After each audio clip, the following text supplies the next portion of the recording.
अस्सलाम वालेकुम। दोस्तों आज हम बात करेंगे सेल के एक बहुत ही इम्पोर्टेंट या अगर हम दूसरे अल्फाज में कहें तो इसके दिल के बारे में। ऐसी ऑर्गेनली जो एक सेल में दिल का काम सरअंजाम देती है, जैसे कि हमारे बॉडी में हमारा दिल होता है और हमारे दिल के बगैर हमारी बॉडी का सरवाइव करना लगभग ना के बराबर है। तो उसी तरह दोस्तों न्यूक्लियस ही एक ऐसी ऑर्गेनली है जिसके बगैर सेल का बच पाना नामुमकिन है। दोस्तों आज हम न्यूक्लियस के बारे में बात करेंगे। बेसिकली न्यूक्लियस इतना इम्पोर्टेंट क्यों है, न्यूक्लियस क्या क्या फंक्शंस करता है एक सेल के अंदर। आज की वीडियो में हम तफसील से जानेंगे न्यूक्लियस के बारे में। तो बिना वक्त ज़ाय किए स्टार्ट करते हैं अपनी वीडियो। अगर हम डिस्कवरी को देखें तो दोस्तों न्यूक्लियस को रॉबर्ट ब्राउन नामी साइंटिस्ट ने डिस्कवर किया था 1831 में। अगर हम दोस्तों न्यूक्लियस के बारे में मज़ीद देखें तो nucleus basically double membranous organelle है। वो हम स्ट्रक्चर में डिटेल से जानेंगे कि किस तरह ये डबल मेम्ब्रेन रखता है। दोस्तों अगर हम मज़ीद बात करें तो न्यूक्लियस एक सेल में कंट्रोलर, हार्ट या फिर ब्रेन की तरह काम करता है। वही बात हुई जो मैंने वीडियो के स्टार्टिंग में कही थी कि न्यूक्लियस एक सेल में कंट्रोलर का काम करता है। यानी सेल में जितने भी फंक्शंस होंगे, सेल में जितने भी एक्टिविटीज़ होंगी, तमाम की तमाम किसके कंट्रोल से होगी? न्यूक्लियस के कंट्रोल से होगी। न्यूक्लियस ही पैगाम भेजेगा, न्यूक्लियस ही उस एक्टिविटी को परफॉर्म करेगा एक सेल के अंदर। दोस्तों न्यूक्लियस एक सेल में हार्ट या फिर ब्रेन की तरह काम करता है। यानी हार्ट और ब्रेन के बगैर हमारी बॉडी जिस तरह नामुकम्मल है, उसी तरह दोस्तों एक सेल न्यूक्लियस के बगैर बिल्कुल नामुकम्मल है।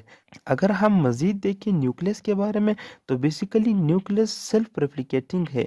और ये क्यों है? क्योंकि इसमें डीएनए भी प्रेजेंस है, राइबोसोम्स वगैरह भी प्रेजेंस है। इसलिए दोस्तों ये एक ऐसी ऑर्गेनली है जो सेल्फ रेप्लिकेट हो सकती है और ये कंट्रोलर भी है सेल की, इसलिए भी इसे सेल्फ रेप्लिकेट होना बहुत ज़रूरी है। अब दोस्तों मज़ीद अगर न्यूक्लियस के बारे में हम पढ़े तो आमतौर पर तो न्यूक्लियस एक सेल के अंदर सिर्फ एक होता है आमतौर पर, मोस्टली। लेकिन अगर हम देखें तो ऐसे ऑर्गेनिजम्स होते हैं जिसमें दो या फिर तीन न्यूक्लियस भी पाए जाते हैं।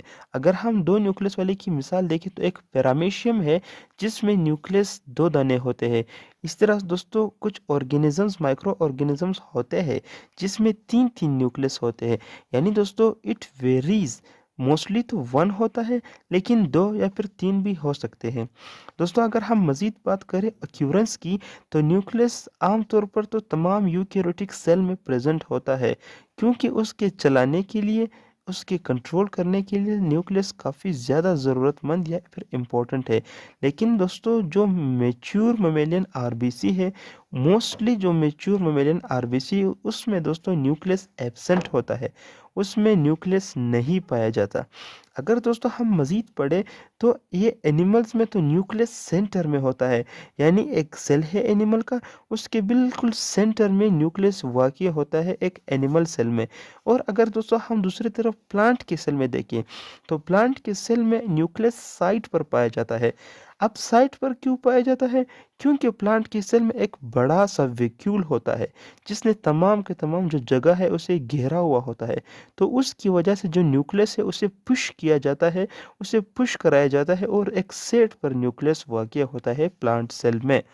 दोस्तों अगर हम शेप की बात करें तो आमतौर पे न्यूक्लियस स्फेरिकल, ओवल या फिर राउंडेड इरेगुलर शेप का हो सकता है।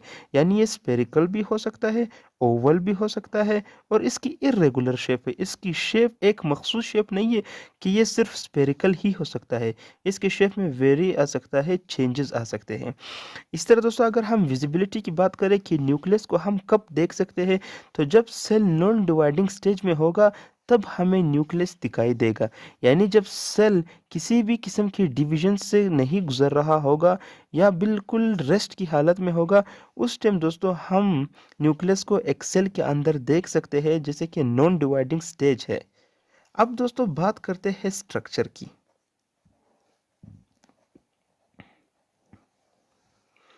दोस्तों स्ट्रक्चर को अगर हम देखें एक न्यूक्लियस की, तो हमने एक एनिमल सेल के न्यूक्लियस को उठाया है और ये बेसिकली सेंटर में पाया जाता है एनिमल सेल के। दोस्तों आमतौर पे अगर हम न्यूक्लियस के स्ट्रक्चर को देखें तो basically nucleus double membrane bounded organelle है, जैसा कि यहाँ पे दिखाया गया है।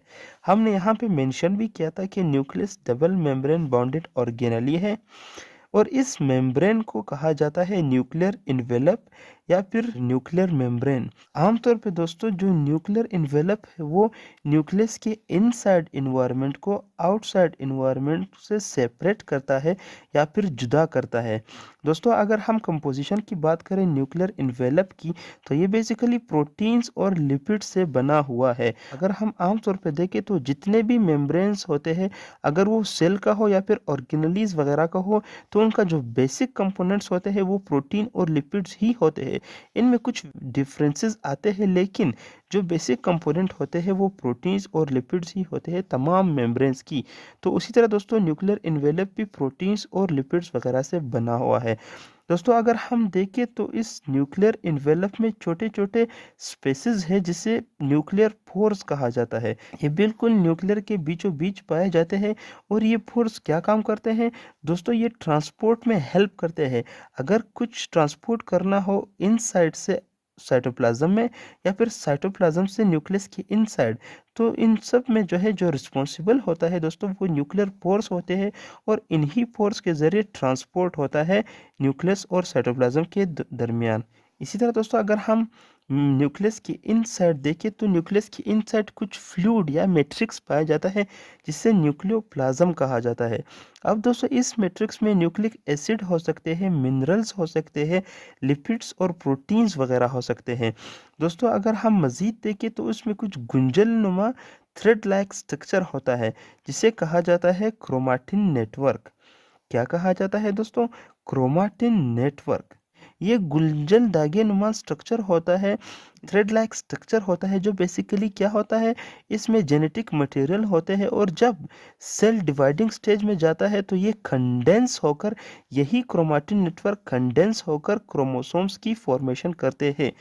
यही जो क्रोमाटिन नेटवर्क है वो क्रोमोसोम्स की फॉर्मेशन करते हैं, क्रोमोसोम्स। दोस्तों जब सेल डिवाइडिंग स्टेज में जाएगा तब ये क्रोमाटिन नेटवर्क कंडेंस होगा और क्रोमोसोम्स की फॉर्मेशन करेगा या क्रोमोसोम्स बनेंगे कंडेंस होकर। तो इसीलिए हम कहते हैं कि chromosomes basically condense chromatin network का एक मॉडिफाइड स्ट्रक्चर है।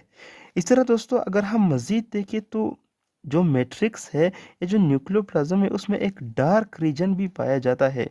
अब इस डार्क रीजन को नाम दिया गया है न्यूक्लियोलस का। दोस्तों अगर हम गौर से देखें तो न्यूक्लियोलस बेसिकली नॉन मेम्ब्रेनस है, यानी न्यूक्लियोलस के ऊपर मेम्ब्रेन नहीं पाया जाता। और बेसिकली न्यूक्लियोलस में होता क्या है, प्रोटीन्स और राइबोसोमल आरएनए होती है। दोस्तों अगर आपको याद हो तो हमने राइबोसोम्स वाली वीडियो में कहा था कि राइबोसोम किस चीज़ से मिलकर बने हैं, प्रोटीन्स और राइबोसोमल आरएनए से। तो अगर एक इन एसेंस हम देखें तो ये न्यूक्लियोलस राइबोसोम्स की प्रोडक्शन ही करता है, क्योंकि इसमें प्रोटीन्स और राइबोसोमल आरएनए है, तो इन दोनों से राइबोसोम बनता है और इसीलिए न्यूक्लियोलस को फैक्ट्री कहा जाता है राइबोसोम्स की।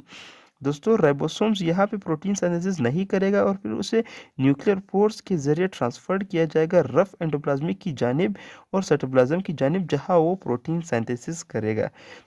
अब दोस्तों बात करते हैं न्यूक्लियस के फंक्शंस की। जो स्पेसिफिक फंक्शंस न्यूक्लियस परफॉर्म करता है तो वन बाय वन हम उसे देखेंगे। सबसे पहला और जो मेजर फंक्शन है न्यूक्लियस का वो है दोस्तों बेसिकली कंट्रोल सेंटर। दोस्तों हमने यहाँ पे भी बात की थी कि कंट्रोल सेंटर से मुराद यानी न्यूक्लियस एक ऐसी ऑर्गेनेली है जो कि सेल के तमाम जो स्ट्रक्चर है या फिर उसमें जो होने वाली एक्टिविटी है उन तमाम को न्यूक्लियस ही सपोर्ट और न्यूक्लियस ही कंट्रोल करता है। दोस्तों सेल के अंदर जितनी भी एक्टिविटीज़ हो, ख्वाह वो किसी ऑर्गेनेली का एक्टिविटी हो या ख्वाह वो साइटोप्लाज्म में किसी चीज़ किसी कंपोनेंट की एक्टिविटी हो, तो वो तमाम की तमाम एक्टिविटीज़ जो है न्यूक्लियस ही करता है।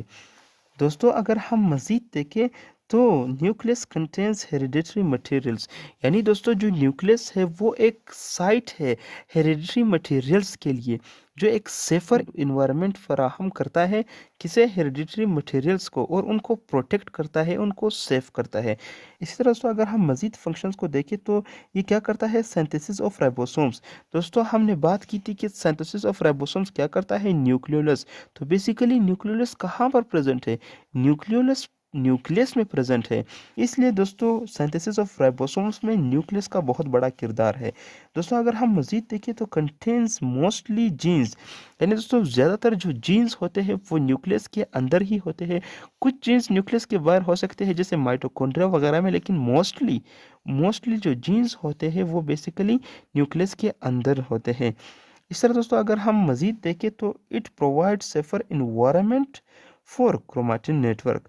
हमने बात की थी दोस्तों कि जब सेल डिवाइडिंग स्टेज में जाता है तो ये क्रोमेटिन नेटवर्क क्रोमोसोम्स में तब्दील हो जाते हैं, लेकिन उससे पहले इनको एक इन्वायरमेंट चाहिए होता है ताकि ये स्टेबल रहे, ताकि ये अपनी जो इंफॉर्मेशन है वो इनके साथ सेफ हो, प्रोटेक्ट हो। तो इनको जो इन्वायरमेंट प्रोवाइड करता है वो बेसिकली न्यूक्लियस ही प्रोवाइड करता है इनको सेफ इन्वायरमेंट, ताकि इनकी जो कोडिंग है, इनकी जो इन्फॉर्मेशन है उसमें कोई रद्द बदल ना हो। तो दोस्तों ये थी हमारी आज की वीडियो। उम्मीद करता हूँ कि आपको कम्प्लीटली न्यूक्लियस समझ में आ गया होगा। दोस्तों कोई भी सवाल हो, कैसा भी सवाल हो, आप मुझसे पूछ सकते हैं बस एक कमेंट करके। तो मिलते हैं अपनी अगले आने वाली वीडियो में, तब तक के लिए अल्लाह हाफ़िज़।